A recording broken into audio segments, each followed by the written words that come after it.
Hi, I'm Dr. Lori Schwartz-Reichel. My career began in music education where I learned the importance of a key change, a shift, in the tonal center of a piece of music, often used to inject energy or produce significance. Eventually, I realized the impact of making key changes in all areas of my life and the desire to help others do the same. Making key changes can be difficult. I certainly don't have all the answers, but I do like to pose questions for reflection and offer actionable key changes for us to attempt in both our working and living situations. Together, we can unlock our greatest potential in collaboration with those we love, serve, and lead. Let's discover how we can grow together by making key changes. I'm prepping this episode while sitting on my deck on the second day of fall in the early afternoon. Our backyard is covered in trees, and ever since my son was about 3 years old, he's told people we live in the forest. Today, the forest is alive, branches and acorns dropping, crickets chirping, a few leaves already drifting to the ground with hints of yellow, orange, and red among the sea of green. In the distance, I can hear a dog barking, a lawnmower humming, and birds singing. I've got a lot on my plate these days, but in the midst of the hustle, I can sit here in stillness and enjoy the beauty around me. Today has been a mix of family and work. After packing lunches and encouraging the kids to practice their piano before rushing out the door, I drove them to school. Then I headed back home to paint some siding for the house that will be installed tomorrow. I cleaned up the 2-day painting mess, then headed to the grocery store, which offered a surprise catch-up with friends in the cereal aisle. After unpacking groceries back at home, I did some laundry, and now I'm focusing on podcast prep before replying to emails and reviewing potential dates for next summer's confidence camp. Later, I'll take a walk, record this episode, then pick up the kids for piano lessons.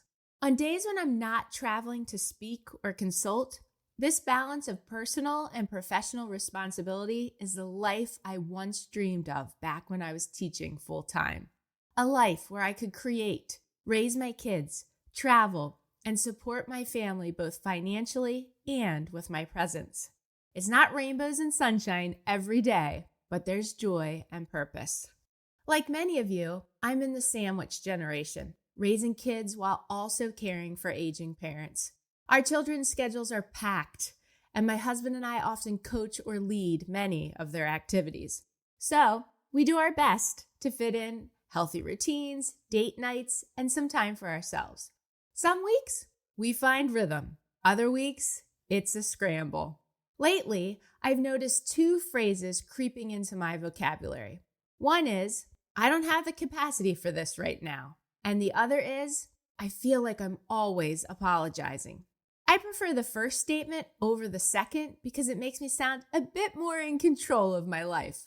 I'm learning to shift my language and my outlook from over-apologizing and feeling at capacity to making key changes that create space, grace, and confidence.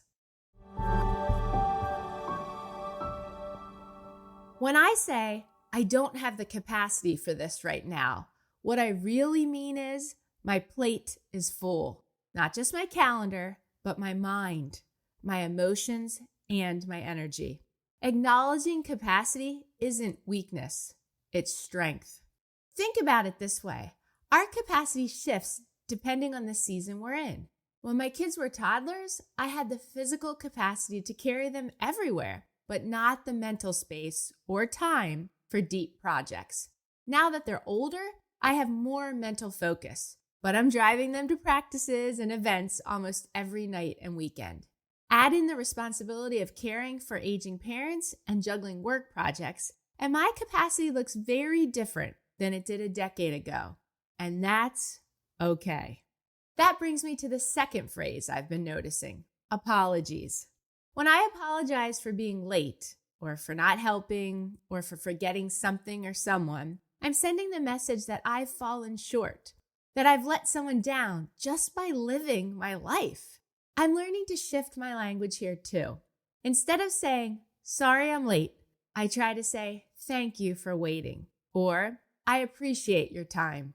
Instead of, sorry, I can't help, I might say, I wish I could, but I don't have the capacity right now. Or, I can't right now, but I could on, and then I offer a specific date. These small shifts move us away from guilt and instead toward gratitude and confidence. I'm paying more attention to when I feel stretched too thin. Rather than saying yes immediately, I pause to determine if I truly have the space in my calendar, mind, or heart. That way, I don't have to apologize if I've overcommitted. Consider making these key changes to acknowledge your capacity and eliminate apologies. Key change number 1, be honest with yourself. You very well may be at your capacity. We simply can't fit everything in, and that's okay. Recognizing your limits is foundational to avoiding burnout.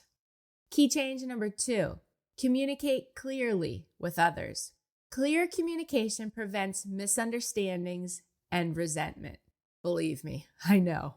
Be honest and respectful. Use phrases like, I can't take that on right now, or this month is already full. Key change number 3, build in small routines that create breathing room. Consider a morning or afternoon walk, a shared meal, or a few minutes of quiet reflection. These act as mini resets, boosting mental clarity and emotional resilience. They prevent your day from becoming an endless reactive cycle. And key change number 4, replace apologies with gratitude. Instead of sorry, try thank you. This shifts your mindset and energy, reducing self-blame while strengthening relationships. These key changes encourage self-awareness, assertiveness, and mindfulness, which promote a life with more confidence, presence, and joy. As I sit here on my deck, I notice another leaf drifting down from the trees. It makes me think about how naturally the seasons shift.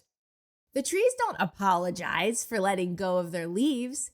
They don't force themselves to hold on past their capacity.